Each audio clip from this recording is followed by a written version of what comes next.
Hello mga kabibig! Welcome back sa ating bagong YouTube channel. Ito ang pinakamaingay na YouTuber sa balat ng YouTube. Ako si Kabibig Maglabag-labag na ta with evidence ako po. Senator Bato, panalo na.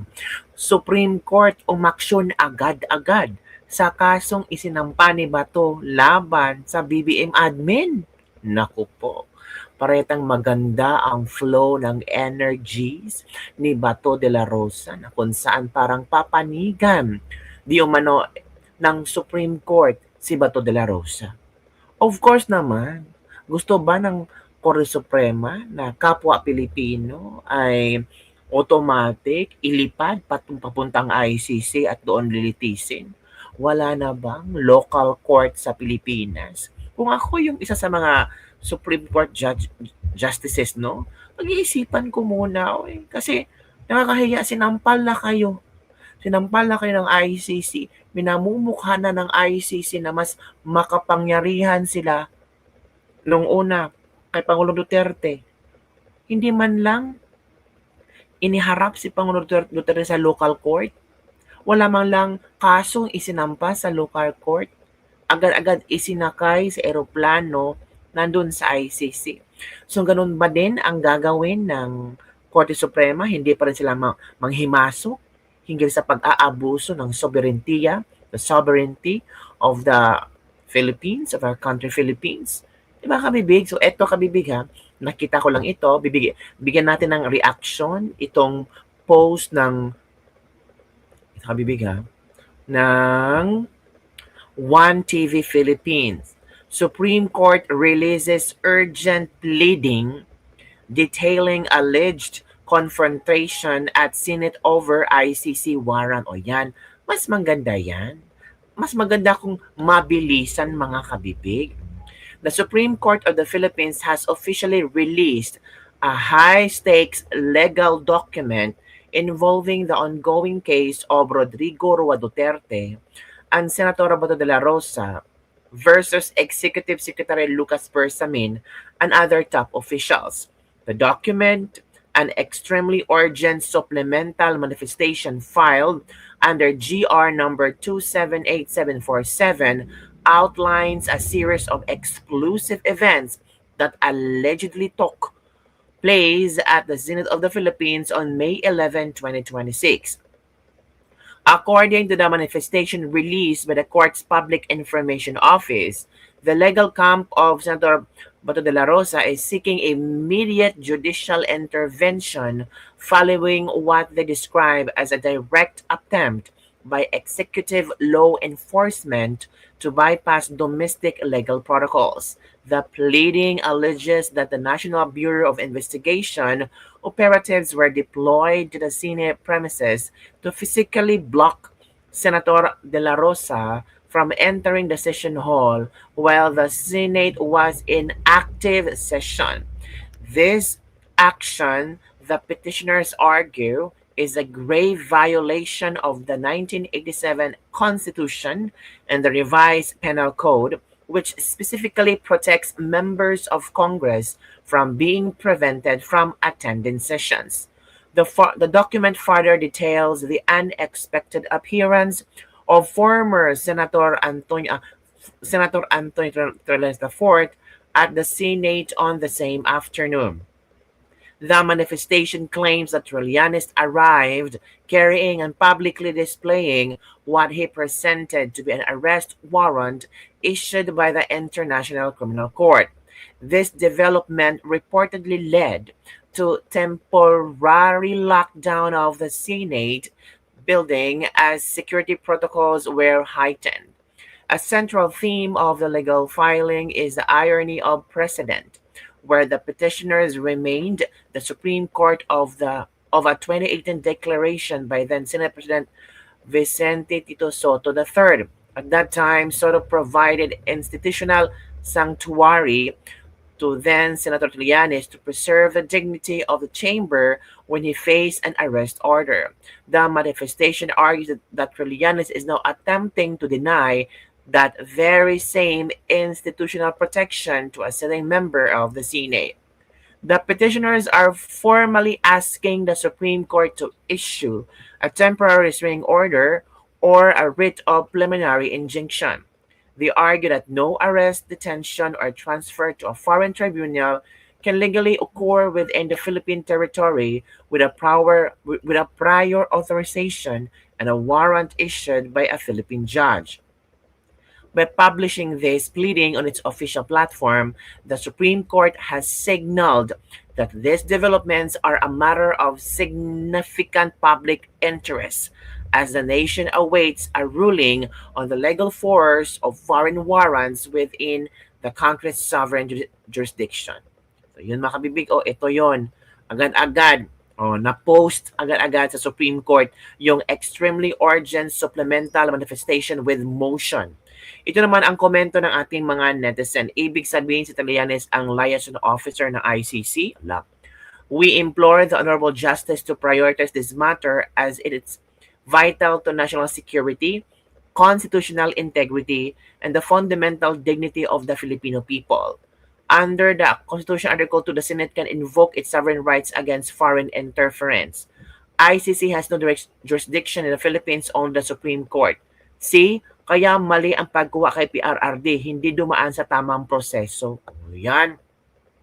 Praying that divine intervention from the Supreme Court judges to act immediately to whether what is truth and may justice prevail. So yun po ang ilang mga komento ng ating mga netizen after nakita nila na agad-agad pinost, na agad-agad na talagang inaksyonan ng Korte Suprema ang manifestation ni na Senator Bato de la Rosa. On the other hand, mga kabibig, para mas lalo nating maintindihan kung dapat ba natin ano bang ating kung bakit ganoon ang desisyon ng senador lalo na ang Senate President, mga kabibig. So heto si Senator Ben Padilla para magbigay sa inyo ng konting idea. Hindi man konting idea, kundi umapila siya sa kapwa senador na protektahan ang Senado sa kabila ng pagkakaibang kulay sa politika. Let's watch this video, kabibig, and try to think and realize kung tama ba ni Senator Ben Padilla kung ano ang kanyang ipinaglalaban. Let's watch this video, mga kabibig. Sana mga mahal kong kasama, bagamat tayo ay magkakaiba ng kulay sa politika, pagdating dito sa ating bulwagan, proteksyonan natin ang Senado. Hindi dapat pinapayagan natin sa labas ng gate natin may nagche-checkpoint. Tama. Maraming salamat po, Ginoong Pangulo. Walaikum salam. Ako po ay nandito sa inyo pong harapan. Ginoong Pangulo, ako po ay gusto ko lamang pong linawin ang ilang mga bagay patungkol po sa napakarami pong lumalabas ngayon. Iba't ibang komento, iba't ibang opinyon na parang ang dating sa taong bayan ay magulo tayo dito. Yun po ay hindi magandang impresyon. Sapagkat yung pong nangyari na ang ating mahal na kasama, Senator De La Rosa, noong siya po ay lumabas dito sa atin, malinaw na po na merong warrant of arrest galing sa ICC. Kung nung mga panahon po dati ay kine-question siya, tinatanong siya kung bakit siya nagtago. Ngayon po ay wala ng question. Ako po ay nagsasalita bilang isang artista. Sapagkat ginawa ko na po ang mga buhay ng mga magagaling na tao. Katulad po nung ginawa ko ang buhay ni Senator Lacson, yung 10,000 hours, pati po yung kanyang pagtatago, yun po ay sa kadahilan ng may prinsipyo siyang pinaglalaban. At ganoon din po nung ginawa ko ang buhay ni Senator Bato de la Rosa, may pinaglalaban na prinsipyo itong taong ito. Hindi siya kriminal. Ang napakapangit po na impresyon na binibigay, parang tayo dito sa Senado ay nagtatago tayo ng kriminal. Wala pa pong kriminal dito. Wala pa pong napapatunayan dito. At higit sa lahat, Ginoong Pangulo, Ngayon lang po natin napatunayan na tama ang sinasabi ng ating mahal na kasama na may warrant of arrest sa kanya ang ICC. Kaya dito po sana, Ginoong Pangulo, nabubura na yung sinasabi na siya'y nagtatago ng walang dahilan. Yung po yung sana ang maging maliwanag sa taong bayan na meron din po tayong adopted Senate resolution.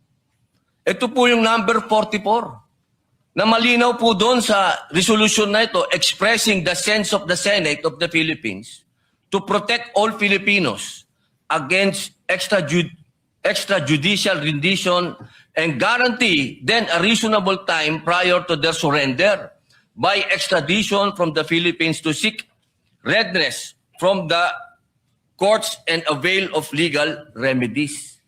So wala po tayong ginagawang kaimposiblihan dito dahil sinusunod po natin ang resolution natin. Dahil siya po, inaasahan natin at meron din po siyang pending na TRO sa Supreme Court. Ginoong Pangulo, sana wag po tayong magkaroon ng mga mixed messages dito. Hindi ko po hinihingi doon sa ating mga kasama na bumoto ng no dito sa resolution na ito na pumanig kay Senator De La Rosa. Pero sana naman, huwag pong idamay ang buong Senado kapag sinasabi na tayo'y magulo, tayo'y katawa-tawa. Dahil tayo naman po ay nasa katwiran. Kung hindi tayo nagkakaintindihan sa katwiran, huwag tayong magsiraan. Tama. Dahil tayo naman po sumusuporta kapag tama naman at hindi naman patungkol sa ating bulwagan. Pero pagkatungkol sa ating bulwagan na ang pinag-uusapan, huwag po sana tayong magsiraan. Correct. Ito pong pagkakataon nito, Ginoong Pangulo, sana'y maging masaya tayo na nandito na ang ating kasama. Na kahit pinaghahabol, diyan ay pumunta dito at ipinakitang siya ay isang senador. Correct. Nung siya ay wala dito, hinahanap. Nung dumating, tatanungin natin, bakit siya nandito? Pambihirang buhay ito.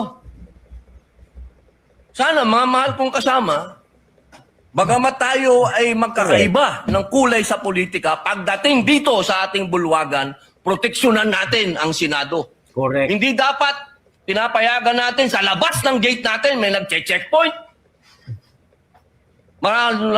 Ginoong Pangulo, maraming salamat po. Wala kaming tulog. Pasensya na kayo. In fairness, shock ako sa speech. Shock ako sa, I don't know whether this is manifestation ni Senator Ben Padilla o maapila siya sa kapwa ng mga senador. Sana, protektahan ang ang Senado. At wag namang kung ano-ano lang mga komento ang ilalabas nila. Diba? So yun lang kabibig ang ating Lebak-Lebak for the day. Ano ang inyong reaction hinggil dito? Tama lang ba ang sinabi ni Senator Ben Padilla? Or okay lang na natin na ating isurrender si Senator Bato de la Rosa sa ICC? Pangalawang Pilipino na ating isurrender sa ICC. Yun lang kabibig. Don't forget to like, subscribe, and share this video. Bye everyone. See you next time.